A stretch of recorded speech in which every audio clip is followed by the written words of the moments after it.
देखो गाइस, बारिश कितना जोर से हो रहा है और मेरे को वॉक करके जाना पड़ रहा है यार पूरा। मैं क्या बताऊँ।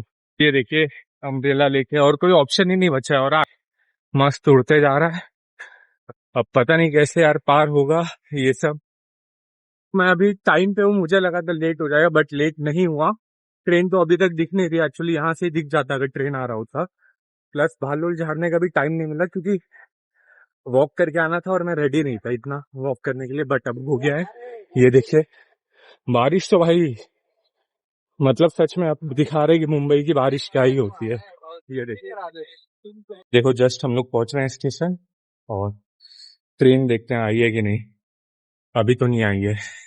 ये देखिए, ट्रेन का टाइम हो गया और ट्रेन भी आ गई है। अनाउंसमेंट हो रहा है और अभी देखो आप लोग को दिखेगा ट्रैक पे। ये देखिए,